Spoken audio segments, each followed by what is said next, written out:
राजधानी लखनऊ के कैसरबाग पुलिस व क्राइम ब्रांच ने किया शोएब खान की हत्या का खुलासा। हत्या में शामिल नसीम, शोएब और टोपी, अकील, आदम से गिरफ्तार। ब्याज की रकम बनी हत्या की मुख्य वजह। ज्यादा जानकारी के लिए चलते हैं हमारे संवाददाता राजा सिंह के पास और देखते हैं एक खास रिपोर्ट।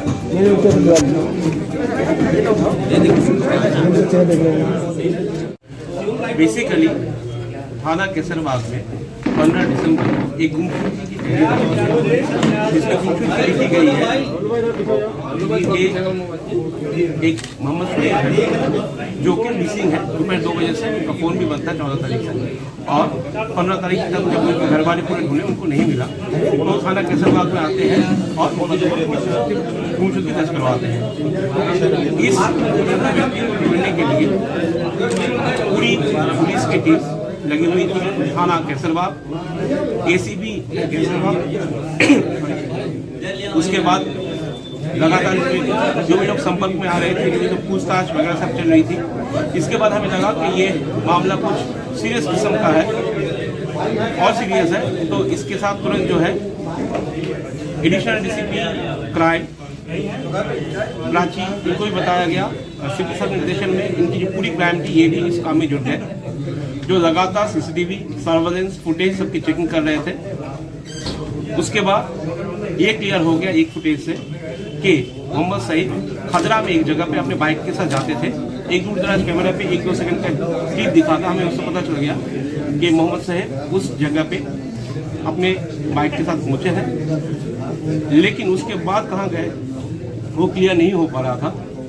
इस संबंध में लगातार फुटेज वगैरह खंगाला जा रहा था। हमारे यहाँ भी इंटीग्रेटेड ट्रैफिक मैनेजमेंट सिस्टम है, वहाँ पे भी काफ़ी कैमरेस लगे हुए हैं जो लगातार टीमें देख रही थी। करीब 70 से 75 लोगों की टीम लगी थी इस खोजबीन और छानबीन में। लेकिन हम सारा डेटा देखने के बाद ये कंफर्म हो गए कि खदरा से ना तो इनकी गाड़ी ना तो ये उस रात से वापस आए, या जहाँ पे जिस तारीख को 14 तारीख को ये जिन लोगों से मिलने गए उन लोगों से मिलने के बाद ये कहीं और गए हो। इसी सिलसिलेवार में इन्वेस्टिगेशन जारी रही और पुलिस पूछताछ और बाकी सबूत के आधार पर 4 लोगों को गिरफ्तार किए हैं। पहला व्यक्ति शोएब टोपी, दूसरा राजा, तीसरा अकील, चौथा शादाब जो एक टेम्पो चालक है, जिसको हम छोटा आदमी बोलते हैं।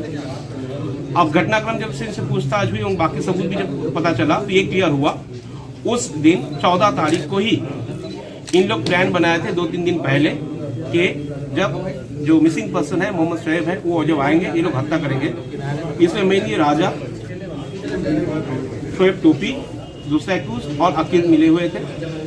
अकील को 50,000 रुपया दिया गया था। इसका काम था डंडा मार के इनकी हत्या कर दी जाए। उसके बाद राजा और शोएब टोपी ने बड़े चालाकी से अपने एक दूसरे टेम्पो चालक दोस्त है उनके साथ मिलकर प्लान किया था कैसे इस डेड बॉडी को डिस्पोज किया जाए।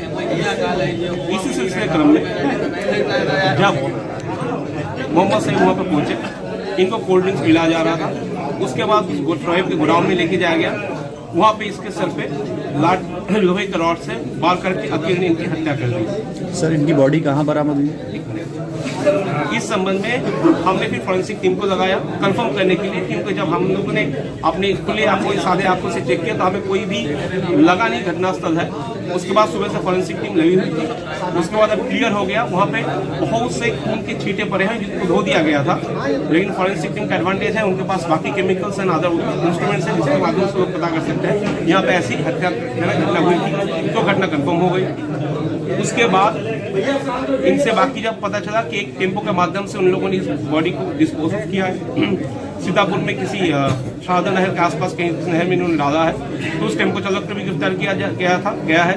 उसने भी इस घटना की पुष्टि की। इन लोगों ने जहां से बॉडी को डिस्पोज ऑफ करने के लिए लकड़ी के बक्सा टाइप का बक्सा खरीदा था, जहां से काले प्लास्टिक खरीदे थे रैप करने के लिए डेड बॉडी को, वो भी मिला है।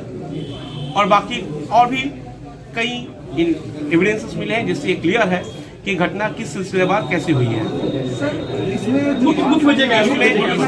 इसमें जो और एक महत्वपूर्ण बात सामने आई है कि कोई भी हत्या के पीछे एक मोटिव होता है, कारण होता है। वो मोटिव अभी तक शुरुआत में हम लोग क्योंकि जो भी घटना होती है, जो जिसके साथ अपराध होती है, जनरली उसके आसपास में ऐसी कुछ और घटना या चीजें रहती है जिसके वजह से, किसी मोटिव की वजह से एक उसकी हत्या करता है। इस इन्वेस्टिगेशन में शुरू में हमें वही मोटिव की तलाश चल रही थी हमें लगातार, क्योंकि मोटिव क्लियर ना होने की वजह से हम एक्यूज तक पहुंच नहीं पा रहे थे।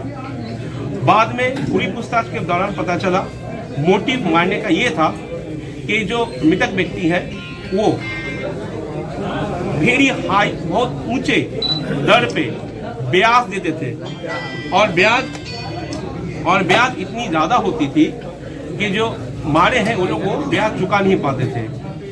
इसमें राजा जो है वो कुछ 20 लाख रुपए का लोन लिया था।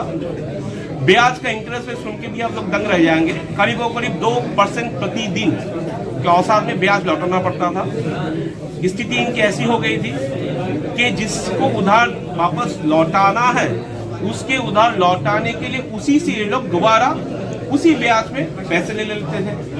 अगल बगल के लोगों से पैसे मांगे तो हम इनको पूछे कि भाई जैसे आप बता रहे हैं कि ऐसी घटना हो रही है, आपके ऊपर इतना ज्यादा ब्याज का भार था जो आप चुका नहीं पा रहे, तो पुलिस के पास क्यों नहीं आए? क्योंकि पुलिस आपको लीव दिलाती, क्योंकि साहूकारी अधिनियम है जिसके तहत कुछ ही लोगों को अलाउड है जो कि लोगों को पैसा देके उसमें इंटरेस्ट ले सकते हैं। खैर, जब हमने पूछा उन्होंने बताया कि नहीं, ये बहुत दबंग प्रकृति का व्यक्ति था जो मृतक था, उसके साथ उनके भाई वकील अधिवक्ता वगैरह थे, तो हमें कभी हिम्मत नहीं जुटा पाए कि हम पुलिस तक पहुंचे।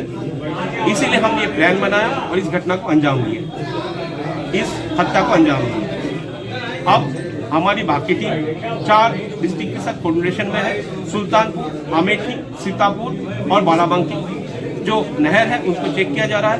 नहर की जो हेड्स हैं, नहर विभाग के जो हेड्स हैं, उनसे भी हमारी लगातार बातचीत और कनेक्ट टच में है हम लोग, ताकि इस डेड बॉडी को जल्द से जल्द हम लोग रिकवर कर पाए। प्रति माह बता रहा हूँ 2% प्रति दिन के रेट में ब्याज लेता था, तो इसीलिए वो रेगुलरली इनके पास ब्याज उसूलने जाता था। तो उनको पता था इस तारीख को जो मृतक है फिर ब्याज लेने आएगा। इसी के लिए 3-4 दिन पहले इन्होंने बैठ के एक चाय की दुकान में ये प्लानिंग बनने घटना गाड़ी किया है। और इस छोटा गाड़ी का छोटा टेम्पो जो है उसको, छोटा हाथी जो, उसको भी हमने रिकवर कर लिया है और उसका जो ड्राइवर उस दिन चला के लेके गया था उसको भी हमने अरेस्ट कर लिया है।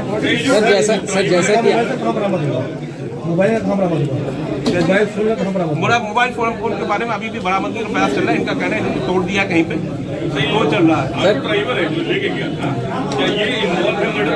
मैं जैसे बताया, ये पुराने इनके दोस्त थे। इस ऑटो ड्राइवर, टेम्पो ड्राइवर या छोटा हाथी वाले को पता था वो क्या लेके जा रहा है। जब डिस्पोज ऑफ करना पड़ा वो व्यक्ति वहीं पे मौजूद था, देखा, उसके बाद वापस आराम से चले आए। तो ये भी इसी प्लान का एक हिस्सा था। सर, लखनऊ से बॉडी को ले जाना,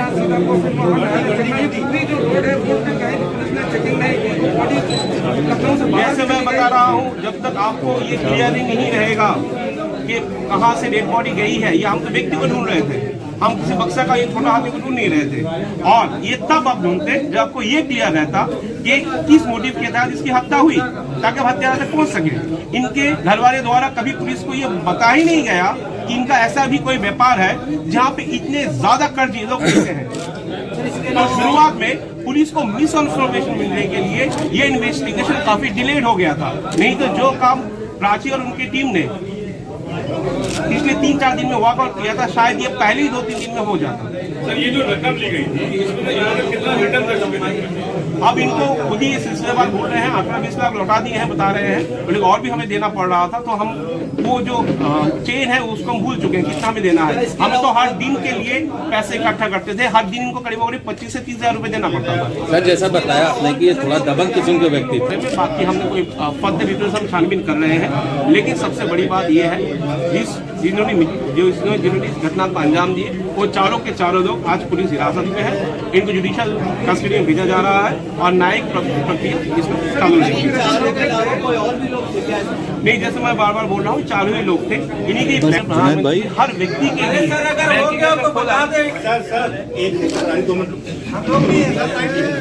मेरी जो बॉडी डिस्पोज की गई, वन पार्ट की गई, लाद के ले गए थे गाड़ी में, टायर मिलाते थे ताकि बक्सा नहीं है, लकड़ी चौथा कौन है? एक चीज ये भी सुनने में